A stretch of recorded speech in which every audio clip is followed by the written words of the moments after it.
want to talk to you today about your Facebook page. And in particular, why maybe no one is talking back to you on your Facebook page. For those of you who feel like you're just hearing crickets, this is for you. My goal is to kind of maybe help shine some light on some of the things that perhaps you're doing on your page that are preventing you from getting the engagement that you want. And then also, I want to give you some suggestions on how you can rectify that and make some changes on your page so that you will start seeing people respond to the content you're putting out there and actually give you some likes, comments, and shares back. Because literally at the end of the day, like none of us want to be just seeing silence on our page, right? It feels really vulnerable when you're writing Facebook posts and people are not responding and you're asking questions and you're seeing no answers and you're hoping for shares and you think maybe you just posted something that was super juicy and yet you're hearing crickets. And I know how painful that is. And so that's what we're going to talk about today. I'm going to do my very best to help you to get some engagement on Facebook. Okay. So literally every month, I am coaching over 2,000 people on their small businesses. And we talk a lot, you guys, about social media and putting the social back in social media. And we talk about serving your audience. Okay. I talk about that all the time. It's one of my most passionate topics to talk about. But the common complaint that I hear is that even though you're putting out what you think is valuable content, and even though you feel like you're serving your audience, that Jennifer, nobody's saying anything back. Like I have, stinky engagement, like the algorithms changed and none of that honestly is to blame. Okay. And so real quick, let's define what engagement is. All right. So engagement is literally when people see one of your social media posts and they either like, comment, or share. Now I'm going to give you a really easy way of breaking this down so you can determine what your engagement is equal to, okay? Because on every single post that you're putting on Facebook, people can like it, comment on it, or they can share it. And here's how this all lays out, okay? If somebody likes one of your Facebook posts, it's similar to, now I want you to go with me here, okay? Go with me. But it's similar to them like giving you a handshake. Like, I got you. Yeah, I got it. I like it. Handshake, okay? Handshake. The next step up from that you're hoping to get in terms of engagement is you're hoping for a comment, okay? So the comment is going to be taking the handshake one step further. So it's going to be escalated up to like a hug, okay? This is how I lay it out in my coaching group. So if somebody's going to give you a comment, it's like a hug. It's like, yes, I want to share something back with you. I want to respond to what you just put on social media. It's similar to a hug. Now the share, you guys, the share is where it's at, all right? The share is how you build more followers without having to pay for a ton of ads and how you can quickly grow your Facebook page. So we want the shares, okay? And I liken the share literally to just a full on the lips kiss, all right? You have made it to first base if you get people to share your content.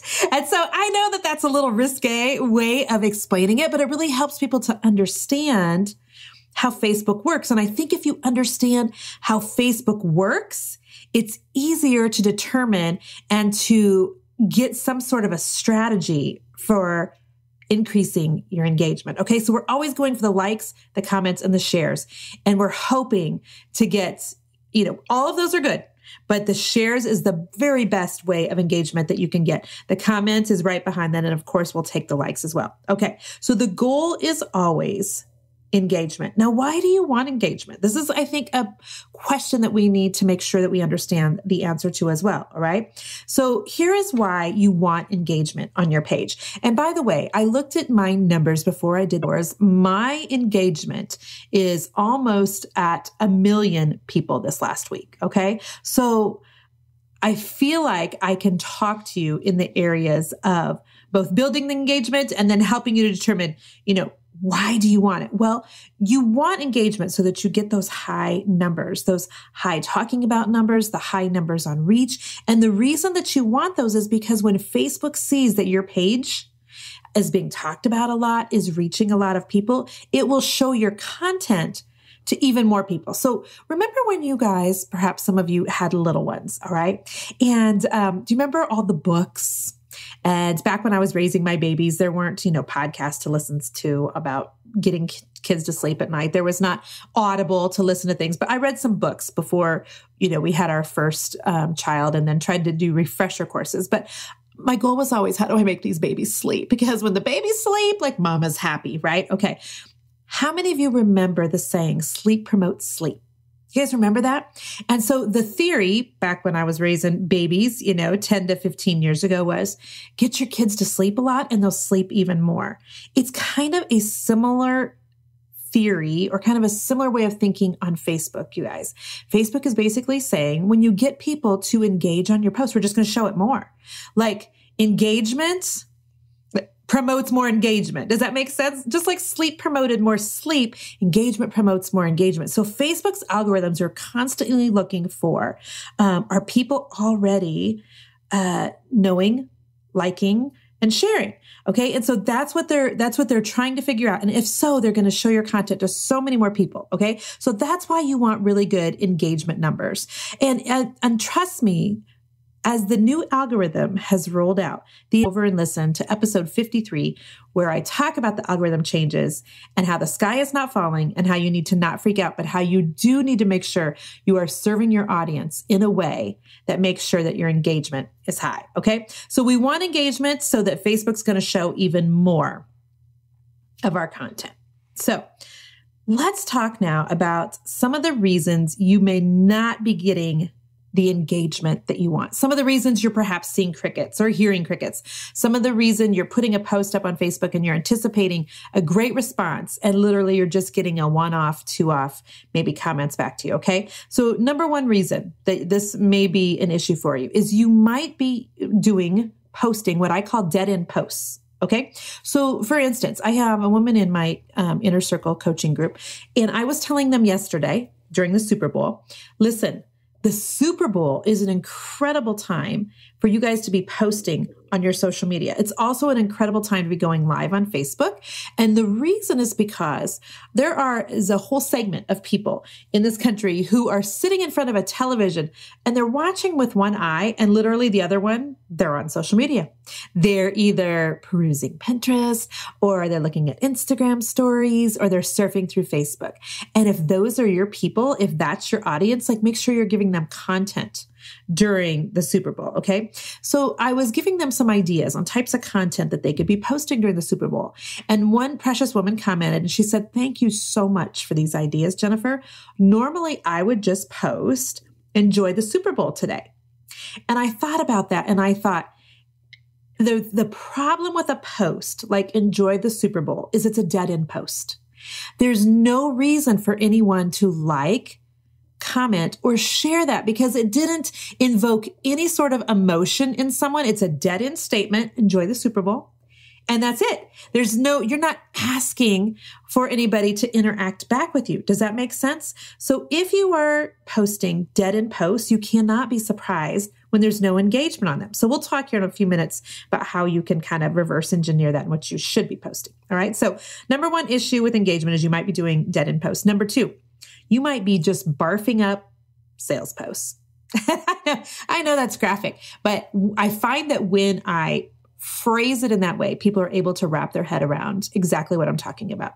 If all you're posting about is what you have for sale and how they can find you over on Instagram, and a link going out of Facebook over to your blog, and oh, by the way, here's an affiliate link for some great leggings that I have for sale, and oh, also you can go here to read this, like, that's barfing up sales posts. That's just basically just opening up your mouth and letting, a sale fall out, with there not being any relationship building at all along the way. And people get really tired of that. Also, if you are, let's say, a brick and mortar or a boutique, I have a lot of both of those in my coaching groups. There isn't perhaps the same opportunity for you to do a lot of posts outside of what it is that you're selling, but you still can, okay? You can still be doing fun memes and engagement types of things. And what would you put with this pair of shoes? So there's workarounds. Okay, there's definitely workarounds. But if you're barfing up sales posts all day long, I don't want you to be shocked when nobody is talking back. All right? Another reason you may be getting no engagement, perhaps you're constantly sending them out of Facebook. Now listen, I know some of you you have amazing things that you've got going on over at Pinterest. But if you're putting a post on Facebook and you're asking them to leave the Facebook platform and to go look at one of your pins over on Pinterest, yes, that's precious. But the truth is, we're just lazy people. Okay. I'm including myself right in the bunch with the rest of you, right? So if you're going to ask me to leave Facebook, go find something of yours on Pinterest, take a little look-see at it, come back to Facebook, and then like, comment, or share, you're asking way too much of me. And you're asking way too much of your audience. Your audience is not going to do that because at our very nature, honestly, we're just lazy. And it takes a lot. It would have to be your diehard fan to leave Facebook, go read a blog post, come back to your Facebook page and comment. Does that make sense? So when you're sending people outside of Facebook, you cannot be surprised that the engagement on those posts is much lower. Now, constantly people will say to me, Jennifer, I sent people over to my YouTube video and Facebook didn't show that post to hardly anybody. No, that's not what happened. Here's what happened. You asked people to leave the Facebook platform, which number one, Facebook does not like. You asked them to watch a little video from you on YouTube. You're asking them to come back to the Facebook platform. But let's be honest, when they got over to YouTube, they might have got distracted because now suddenly they saw a really cool video about basketball shots that are being made from the half court line. They saw an interesting video from their favorite pastor. They saw my friend Levi playing the guitar. You know, they get over to another platform and squirrel. That's what happens. So what you're asking then is for them to come back to Facebook also and then write out a comment. And we don't have the ability to maintain focus for that long on social media. That's the honest to goodness truth. It's not that Facebook is not showing those posts to anybody. It's that Facebook goes, okay, this post is getting little engagement, so we're going to kind of keep it out of the feed. It's not a post that people are responding to, so therefore we're not going to continue showing it to a whole lot of people. Does that make sense? I hope that makes sense. All right. Another reason that you may not be getting the engagement that you want. Some of you quite possibly gained followers in the wrong way. All right, let me expand on this. I was talking with my friend Rachel Miller the other day. She's in a mastermind that I'm in, and she used this incredibly wicked software system. And she basically pulled up big Facebook pages. She pulled up mine, and then she pulled up a couple other public figure pages who have pages about my size. And we looked at some of the engagement numbers, and I was shocked at what Rachel was showing me. And I was also so honored and so excited because the engagement on my page was through the roof compared to several other people with similar sized Facebook pages or even bigger who are also public figures. She was also showing me like the map of where all of the majority of my followers are coming from versus some other people and where their followers are coming from. And several of the people we were looking at had huge followings in other countries, in countries that I can't imagine would be their target audience, countries that English is not their first language, and these, public figures are not bilingual. And so what is obvious when you look at something like that is that the followers they're gaining, number one, are not targeted. And number two, perhaps were not gained in the correct way. Okay. So if you are doing like ads on Facebook and you are not being super targeted about who you are trying to get to like your page, then that could be one reason why you've gained followers that are not engaging. A second thing is that if you've done a ton of giveaways on your page, it's a tough one because you have filled your page with followers who I call coupon clippers, who are literally, they've only began to follow your page, not to interact at all with your content, but because they wanted to get something for free. All right. And so if you've gained followers in either of those two ways, you cannot be shocked when the engagement is really low because the people that you have following you are not the right people for your page. All right. Another reason people may not be talking back to your posts is you may not have been relatable up till now on your Facebook page. All right. You're basically a stranger on their feed. Okay, let me give you a really good example. And this is my favorite example that I use all the time. So how many of you have been out shopping and you're in the mall, you're going about your business, you're headed over to Express to check out their jeans sale, you're going to Bath and Body Works and going to get the 3-wick candles that are on clearance, on sale for half off this week. I totally know. You got a coupon. You want to use it. I get it. So you're out at the mall, right? And you're just minding your own business, walking down the mall, and you see a complete stranger approaching you, and she's got a little clipboard and she's got her little pen and she's looking right at you. And instantly in your mind, okay, shoot. She has a little survey thing. She wants to ask me some questions. I don't know her. I'm busy. If I don't make eye contact with her, perhaps it'll go away, right? Like perhaps if I just don't make eye contact, like she'll go and she'll divert and she'll ask somebody else the questions instead, right? Do you know what I'm talking about? That's what it feels like on your Facebook page if you have never worked hard to build a relationship with the people who are following your page. So for some of you who are like, Jennifer, I ask engaging questions all the time. My question back to them is this, but are you a stranger to your followers on Facebook?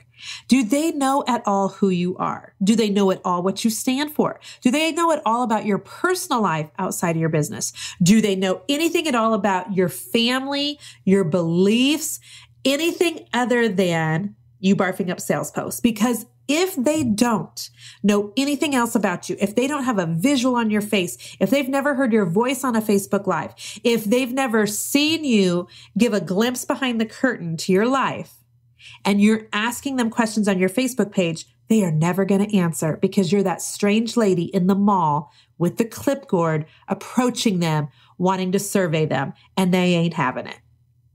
That's the bottom line. They ain't having it. Now, let me give you one more example, okay? Let's say I'm walking through that same mall and I'm still going to the Bath and Body Works sale and I'm getting my 3-wick candles, the lilac ones that are coming out for spring. I'm all excited, walking down the mall and I see my neighbor Maureen. And my neighbor Maureen is walking towards me with the same clipboard, with the same pen, with the same look in her eyes. I know exactly what's about to happen. And I'm like, I might be busy, but it's Maureen. You know, I love Maureen. If that scenario happens, of course I'm going to stop. And Maureen's going to be like, girl, I just have a couple questions. I'm going to be like, go ahead. What's up? Shoot them at me. All right. The same thing happens on your Facebook page. So if on your Facebook page you have worked to know your followers and to know your audience, and your audience and you have some sort of a relationship, just like my neighbor and Maureen and I do, if you've actually put in any sort of effort into letting your audience know who you are and to really cultivating some deep relationship with people that you may only meet online. But if that is the scenario, when they see one of your questions come up in their Facebook feed, they're going to respond. They will engage. They will give you that like, comment, and share. And it's because they feel like they know you. All right. So don't be that stranger on their feed who's coming at them with questions and wondering why they're not answering. They don't know you. You've got to quit hiding behind your Facebook page. Okay, so those are a ton of reasons why people may not be engaging with your content. Now I want to give you some ways that you can implement things you can do immediately today, okay? Immediately to start getting the engagement to rise on your Facebook page. Are you ready? All right, number one, directly related to what we were just talking about with my neighbor Maureen, I want you to come out from hiding behind your Facebook page, all right? If your profile picture is a picture of something that you make, I want you to change it. If you are not a boutique and if you are not a brick and mortar, you need to have a profile picture or a cover photo that has you in it somewhere. People need to get used to seeing your face by way of photos, and they also need to get used to hearing your voice by way of video. And this brings me to my next point. You need to be doing Facebook Lives. You knew it was coming, right? Come on now. You knew it was coming. Listen, Facebook Lives are one of the best way to build engagement with your audience. They are one of the best way for your audience to get to know you. This is why I can be out in public, you guys, and people will say to me, oh my gosh, I feel like I know you.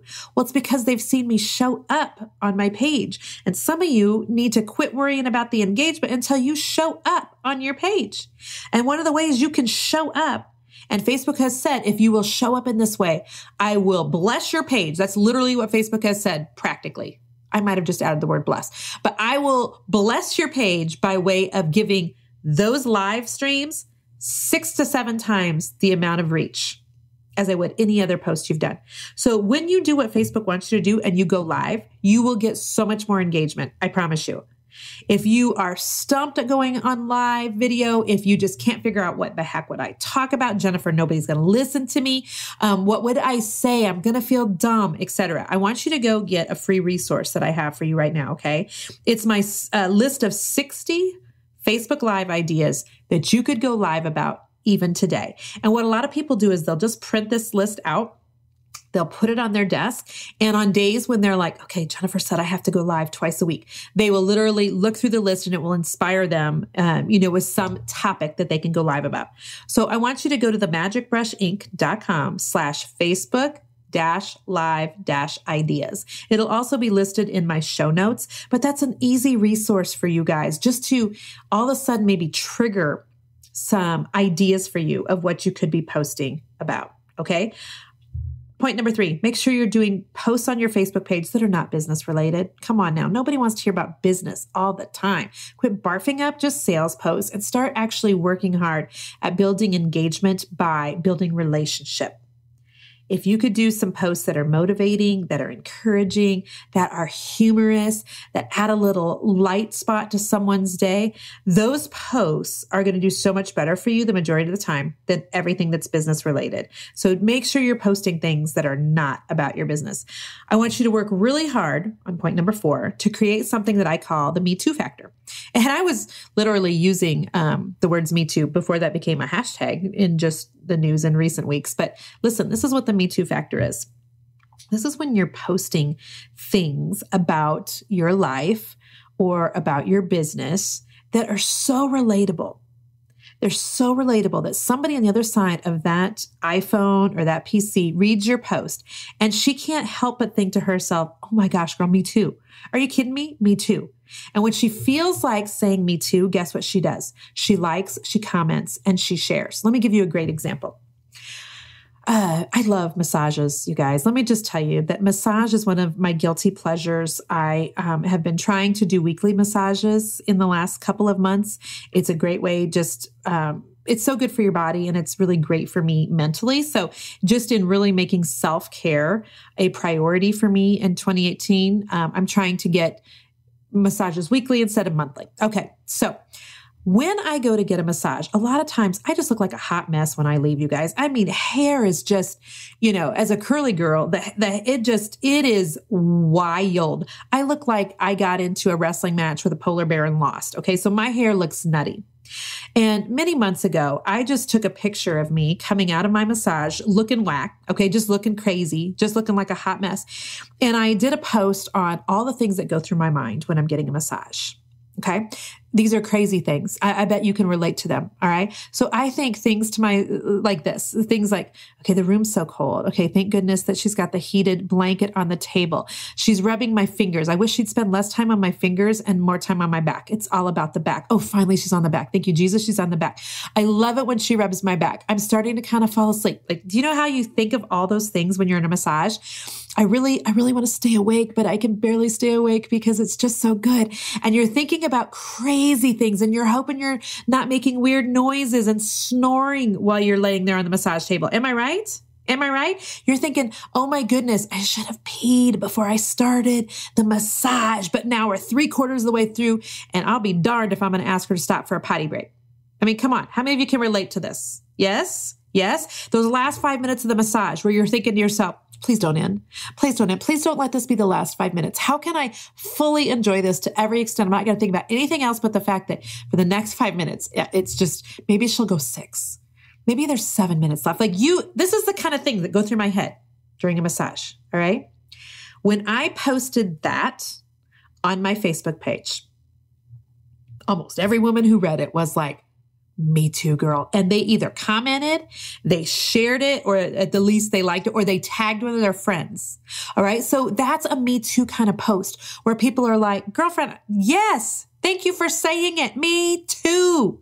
So if you can get used to doing posts that invoke that Me Too feeling in people, you will be shocked at how much your engagement is going to go completely through the roof. Okay. So quit hiding behind your page. Make sure you're going live on Facebook. Don't just be barfing up business posts all day long, and somehow create that Me Too factor with some of your posts. When you do this on your Facebook page, I promise you're going to see your engagement rise. And at the end of the day, you guys, look, we're on Facebook. This is a marathon. We're not on Facebook sprinting, okay? We're in this for the long haul. We want to build engagement with the right audience and in the right way. And so if you've been having crickets on your Facebook page, if you've been really disappointed in your engagement, I want you to know that it's not too late. You can make changes today that will instantly make those numbers start going up. And at the end of the day, what I want you to realize is it's worth it.